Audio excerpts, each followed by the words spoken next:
ನಮಸ್ಕಾರ. ಇದು ಸುದ್ದಿ ವಿಶ್ಲೇಷಣೆ. ನಾನು ಶಶಿಧರ್ ಭಟ್. ಇದು ನನ್ನ ಡಿಜಿಟಲ್ ವಾಹಿನಿ ಸುದ್ದಿ ಟಿವಿ. ದೇವರ ಹಣ, ಹುಂಡಿ ಹಣ, ಅದರ ಕಳ್ಳತನ.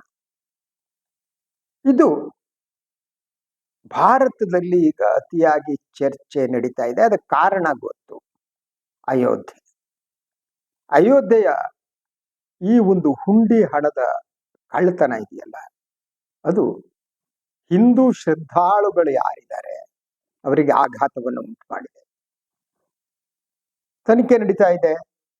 ದೊಡ್ಡ ದೊಡ್ಡ ತಿಮಿಂಗಲಗಳು ಸಿಕ್ಕಿ ಬೀಳ್ತಾವ ಇಲ್ವಾ ಗೊತ್ತಿಲ್ಲ. ಯಾರು ಯಾರನ್ನೋ ರಕ್ಷಣೆ ಮಾಡ್ತಿದ್ದಾರೆ.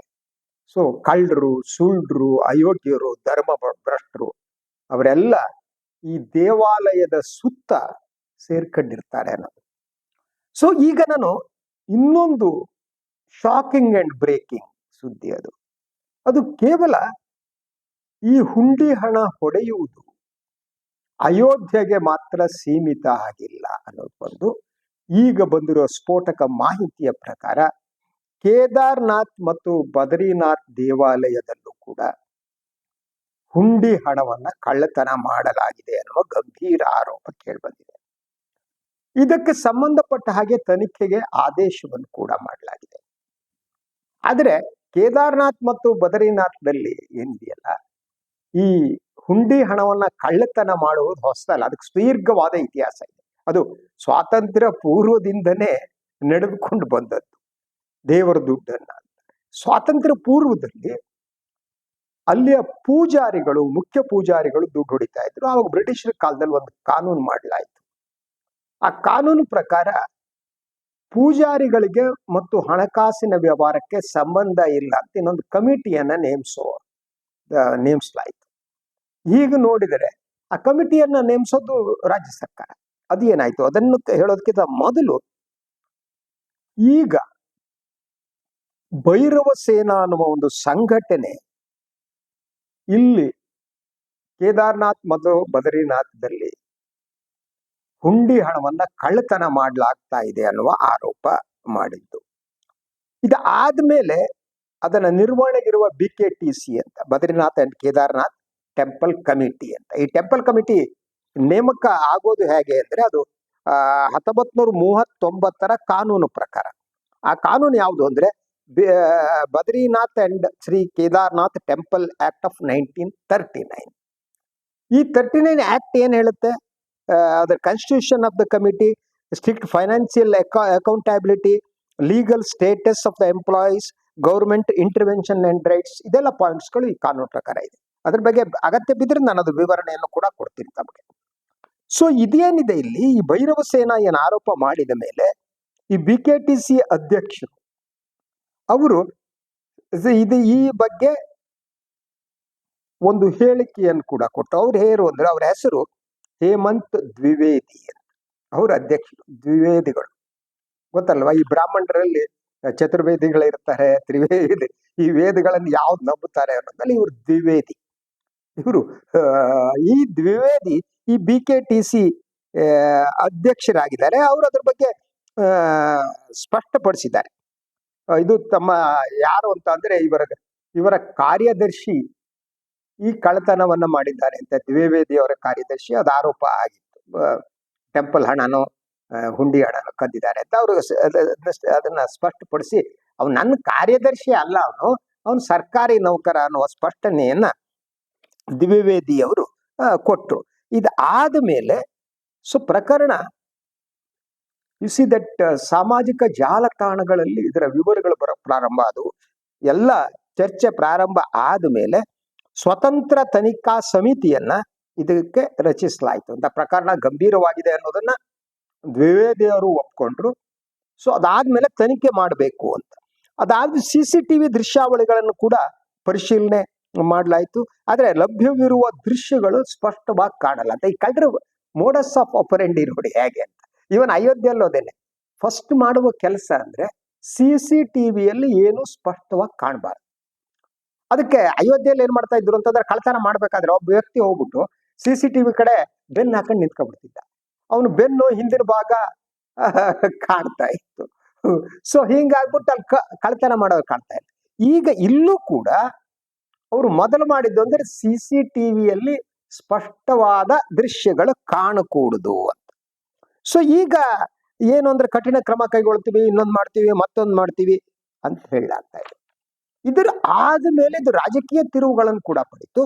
ಕಾಂಗ್ರೆಸ್ ಹಾಗೂ ಇತರ ಪಕ್ಷಗಳು ಏನಿವೆ ಆ ಪಕ್ಷಗಳು ಕೂಡ ಅದಕ್ಕೆ ರಿಯಾಕ್ಟ್ ಮಾಡುದು. ಸೊ ರಾಜಕೀಯ ಪ್ರತಿಕ್ರಿಯೆಗಳು ಅಂತ ಹೇಳ್ಬೋದು. ಕಾಂಗ್ರೆಸ್ನ ಜಯರಾಮ್ ರಮೇಶ್ ಅವರು ಈ ಬಗ್ಗೆ ಪ್ರತಿಕ್ರಿಯೆ ಮಾಡಿದ್ರು.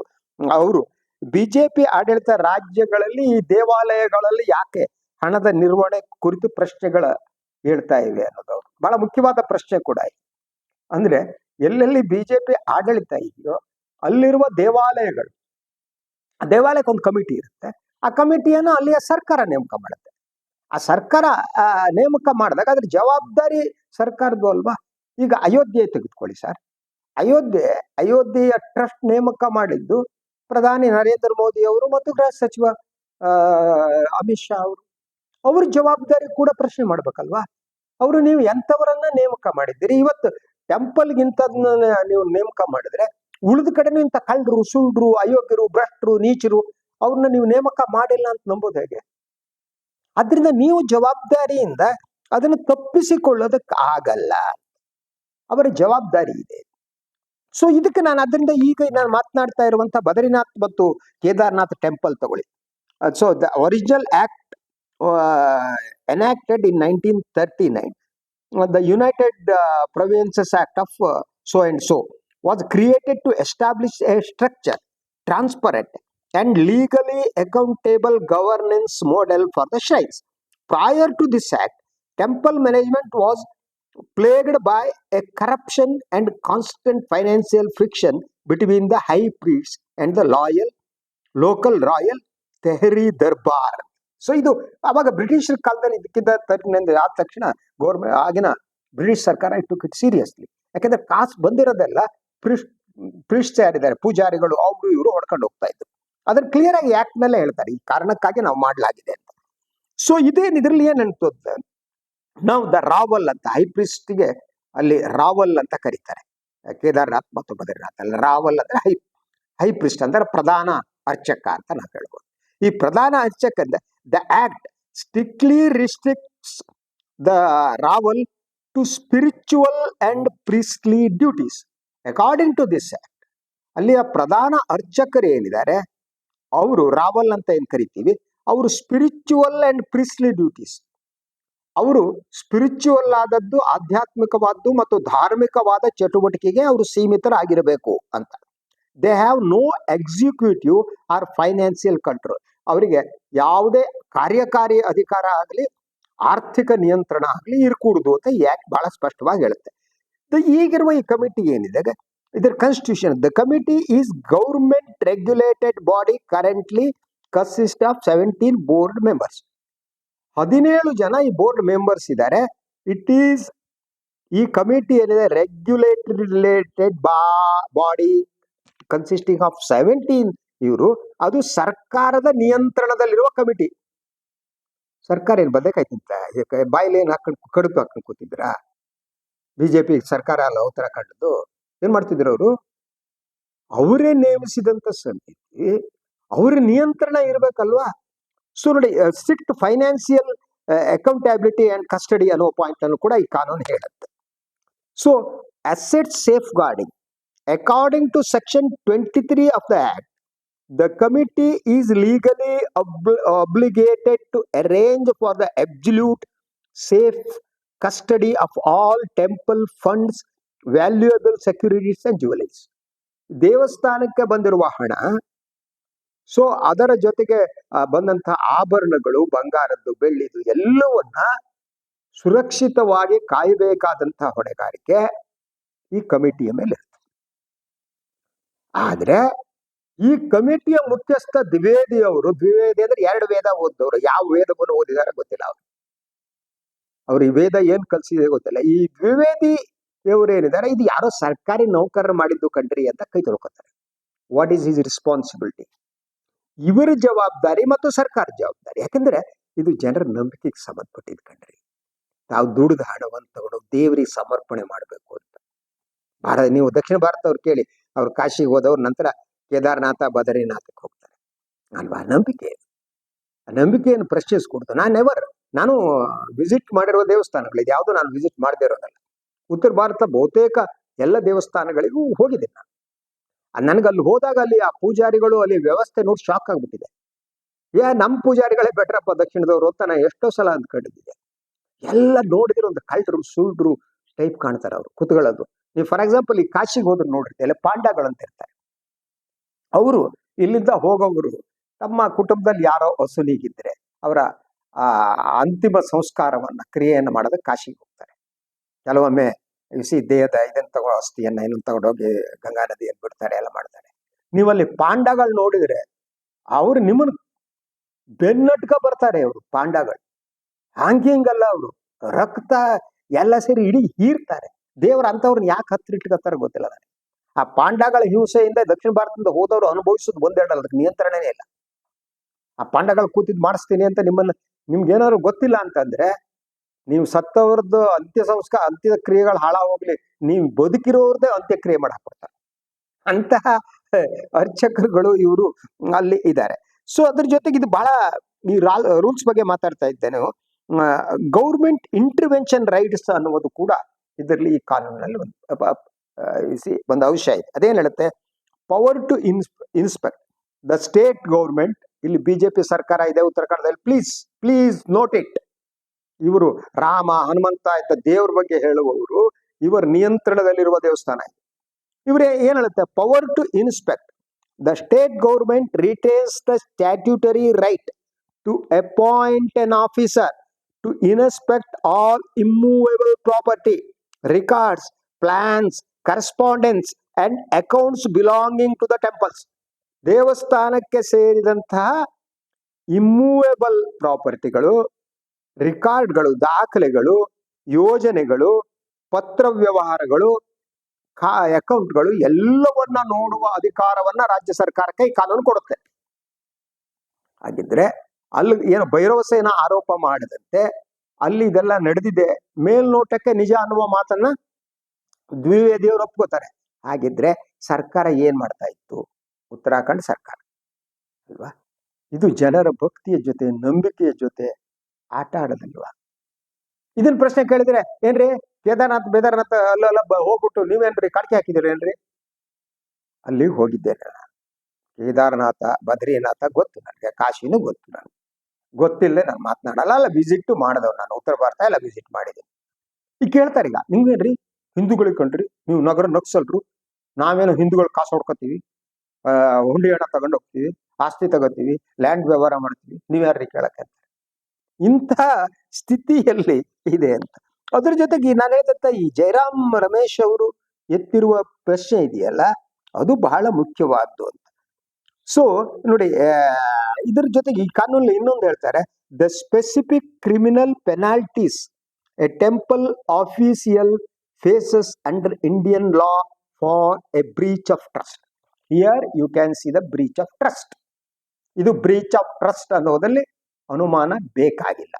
ಈ ಬ್ರೀಚ್ ಆಫ್ ಟ್ರಸ್ಟ್ ಆದಂತ ಸಂದರ್ಭದಲ್ಲಿ ಕ್ರಿಮಿನಲ್ ಪೆನಾಲ್ಟೀಸ್ ಅದನ್ನ ಹಾಕುವ ಅಧಿಕಾರವನ್ನು ಕೂಡ ರಾಜ್ಯ ಸರ್ಕಾರಕ್ಕೆ ಕೊಡಲಾಗಿದೆ. ರಾಜ್ಯ ಸರ್ಕಾರ ಕೆಲಸ ಮಾಡ್ಬೇಕಲ್ವಾ? ರಾಜ್ಯ ಸರ್ಕಾರ ಇದರೊಳಗೆ ಶಾಮೀಲಾಗಿದೆಯಾ? ಈಗ ಕೆಲವು ಪ್ರಶ್ನೆಗಳಿವೆ. ಹಿಂದೂ ಶ್ರದ್ಧಾ ಕೇಂದ್ರಗಳೇನಿವೆ, ದೇವಸ್ಥಾನಗಳಿವೆ, ಅದರ ನಿರ್ವಹಣೆ ಸರಿಯಾಗಿ ಆಗ್ತಾ ಇಲ್ಲ ಅನ್ನೋದು ಫಸ್ಟ್ ಪಾಯಿಂಟ್. ಅಯೋಧ್ಯೆ ನಂತರ ಕೇದಾರ್ ಬದ್ರಿನಾಥ್ ಹೊರಗೆ ಬಂತು, ಇನ್ನು ಎಲ್ಲೆಲ್ಲ ಆಗ್ತಾ ಇದೆಯೋ ಗೊತ್ತಿಲ್ಲ, ಎಷ್ಟು ಹೊರಗೆ ಬರುತ್ತೋ ಗೊತ್ತಿಲ್ಲ. ಅದರ ಜವಾಬ್ದಾರಿ ಯಾರ್ದು? ಅದರ ಹೊಣೆಗಾರಿಕೆ ಯಾರ್ದು? ಯಾರು ಈ ಹೊಣೆಗಾರಿಕೆಯನ್ನು ನಿರ್ವಹಿಸುವುದರಲ್ಲಿ ವಿಫಲರಾಗಿದ್ದಾರೆ? ಮತ್ತು ಕೇಂದ್ರ ಮತ್ತು ರಾಜ್ಯ ಸರ್ಕಾರಗಳು ಈ ಭ್ರಷ್ಟಾಚಾರದಲ್ಲಿ ಪ್ರತ್ಯಕ್ಷವಾಗಿಯೋ ಅಪ್ರತ್ಯಕ್ಷವಾಗಿಯೋ ಪಾಲುದಾರರ ಅನ್ನೋ ಸಂಶಯ ಬರುತ್ತೆ. ಅಯೋಧ್ಯೆಗೆ ಸಂಬಂಧಪಟ್ಟಾಗ ಹಳೆ ಫೋಟೋಗಳು ನೋಡಿದ್ರೆ ಆ ಚಂಪತ್ರಾಯ್ ಮೇನ್ ಕಲ್ಪ್ರಿಟ್ ಇದಾರಲ್ಲ ಅಯೋಧ್ಯೆಯಲ್ಲಿ, ಅವ್ರು ಮೋದಿ ಕಿವಿಯಲ್ಲಿ ಬಾಯಿ ಇಟ್ಟಿದ್ದೇನೋ ಅಯ್ಯೋ ಅನ್ನೋದೇನೋ. ಆ ಫೋಟೋಗಳು ನೋಡಿದ್ರೆ ಇಬ್ರು ಜನ್ಮಾಂತರದ ಸಂಬಂಧಗಳೇನೋ ಅನ್ನೋ ಟೈಪು ಕೂತ್ ಫೋಟೋಗಳನ್ನೆಲ್ಲ ನೋಡಿದೆ ಅಲ್ವಾ, ಚಂಪತ್ರಾಯ್. ಸೊ ಅವ್ರು ಯಾರು? ಅದ್ರ ಜೊತೆ ಕರ್ನಾಟಕದ ಗೋಪಾಲ್ ರಾವ್, ಅದು ಸುದ್ದಿಗಳು ಬರ್ತಾ ಇದೆ, ಅಲ್ಲಿರೋ ಬಂಗಾರಗಳನ್ನೆಲ್ಲ ರೈಲಲ್ಲಿ ಏನೋ ತರ್ತಿದ್ರಂತೆ. ಎಂಥ ದುಷ್ಟಕೂಟ ಕಣ್ರಿ ಇದು. ಹಬ್ಬ ಹಬ್ಬ ಹಬ್ಬ ಹಬ್ಬ. ಈ ದೇಶದಲ್ಲಿ ಧರ್ಮ ಅನ್ನುವುದೇ ಅತಿ ದೊಡ್ಡ ವ್ಯಾಪಾರದ ವಸ್ತು ಕಣ್ರಿ. ಧರ್ಮ ಇದೆಯಲ್ಲ, ಅದು ವ್ಯಾಪಾರ ಆದಷ್ಟು ಇನ್ನೇನು ಆಗಲ್ಲ. ಆದ್ದರಿಂದ ಎಲ್ರು ಕಳ್ಳರು, ಸುಳ್ರು, ಅಯೋಗ್ಯರು ಈ ಧರ್ಮದ ವ್ಯಾಪಾರದಲ್ಲಿ ತೊಡಗ್ತಾರೆ. ಇದರಲ್ಲಿ ರಾಜಕಾರಣಿಗಳದ್ದು ಬಹುಮುಖ್ಯ ಪಾತ್ರ. ಅವರು ಕೂಡ ಧರ್ಮದ ವ್ಯಾಪಾರ. ಆದ್ರೆ ಇವರು ಯಾರಿಗೂ ಕೂಡ ದೇವರ ಬಗ್ಗೆ ನಂಬಿಕೆ ಇದ್ದಂತೆ ಕಾಣ್ತಾ ಇಲ್ಲ. ಅಯೋಧ್ಯೆ ರಾಮನನ್ನ ಭಜಿಸುವವರು, ಕೇದಾರನಾಥ್ ಮತ್ತು ಬದರಿನಾಥ್ದಲ್ಲಿ ಇರುವಂತವರು, ಉಳಿದ ದೇವಾಲಯಗಳಲ್ಲಿ ಇರುವಂತವ್ರು ಯಾರು ಕೂಡ ಈ ದೇವಸ್ಥಾನಗಳಲ್ಲಿ ಇರ್ತಾರೋ ಅಲ್ಲಿ ಬಹುತೇಕ ಜನರಿಗೆ ದೈವ ಭಯ ಅಂತಾರೆ ನಮ್ಮಲ್ಲಿ.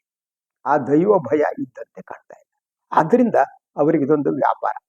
ಹಣ ಮಾಡೋದು, ಕದಿಯೋದು, ತಿಂದ್ಕೊಂಡು ಹೋಗೋದು ಮಾಡ್ತಿದ್ದಾರೆ. ಇದನ್ನ ನಿಯಂತ್ರಿಸೋ ಕೆಲಸವನ್ನ ರಾಜಕಾರಣಿಗಳು ಮಾಡ್ತಾ ಇಲ್ಲ. ಯಾಕಂದ್ರೆ ಅವರಿಗೂ ಕೂಡ ಇದರಲ್ಲಿ ಪಾಲಿದೆ. ಈ ಸಂದರ್ಭದಲ್ಲಿ ಈ ದೇಶದಲ್ಲಿರುವ ಪ್ರಮುಖ ಶ್ರದ್ಧಾ ಕೇಂದ್ರಗಳೇನಿವೆ, ಜನ ಏನ್ ನಂಬ್ತಾರೆ, ಆ ದೇವಾಲಯದಲ್ಲಿ ಎಲ್ಲ ಅವರ ಅಕೌಂಟ್ಗಳನ್ನ ಚೆಕ್ ಮಾಡಿಬಿಟ್ಟು ಇಂತಹದ್ದು ನಡೆಯದಂತೆ ತಡೆಯಬೇಕಾದ್ದು ಕೇಂದ್ರ ಮತ್ತು ರಾಜ್ಯ ಸರ್ಕಾರಗಳ ಕರ್ತವ್ಯ. ಅದನ್ನ ಅವರು ಮಾಡದಿದ್ರೆ ಕೇಂದ್ರ ಮತ್ತು ರಾಜ್ಯಗಳಲ್ಲಿ ಅಧಿಕಾರ ನಡೆಸುವವರು, ಆ ಪಕ್ಷಗಳೇನಿವೆ, ಅವರು ಕೂಡ ಇದರ ಅಕೌಂಟಬಿಲಿಟಿಯನ್ನ, ಉತ್ತರದಾಯಿತ್ವವನ್ನು ಒಪ್ಕೋಬೇಕಾಗತ್ತೆ. ಅವರು ಕೂಡ ಹೊಣೆಗಾರರು. People should question. ಜನ ಪ್ರಶ್ನಿಸ್ಬೇಕು. ನಾನು ದೇವರ ಹುಂಡಿಗೆ ಹಾಕಿದ ಹಣ ಅದು ಎಲ್ಲಿ ಹೋಯ್ತು ಅಂತ ಪ್ರಶ್ನಿಸಬೇಕಾದ್ದು ಎಲ್ಲ ಧಾರ್ಮಿಕರ ಕರ್ತವ್ಯ ಅಂತ ನಾನು ನಂಬಿದ್ದೇನೆ. ಇದು ಇವತ್ತಿನ ಸುದ್ದಿ ವಿಶ್ಲೇಷಣೆ. ಇನ್ನೊಂದು ವಿಚಾರದಲ್ಲಿ ಮತ್ತೆ ಬರ್ತೀನಿ. ನಾನು ವಾಹಿನಿ ಲೈಕ್ ಮಾಡಿ, ಸಬ್ಸ್ಕ್ರೈಬ್ ಮಾಡಿ, ಬೆಲ್ ಐಕಾನ್ ಪ್ರೆಸ್ ಮಾಡೋದಕ್ಕೆ ಮರಿಬೇಡಿ. ಹಾಗೇನೆ ಸಾಧ್ಯ ಆದರೆ ಸಹಾಯ ಮಾಡಿ. ಸ್ವತಂತ್ರ ಪತ್ರಿಕೋದ್ಯಮವನ್ನು ಉಳಿಸಿ ನನ್ನನ್ನು ಆಶೀರ್ವದಿಸಿ. ಎಲ್ಲರಿಗೂ ನಮಸ್ಕಾರ.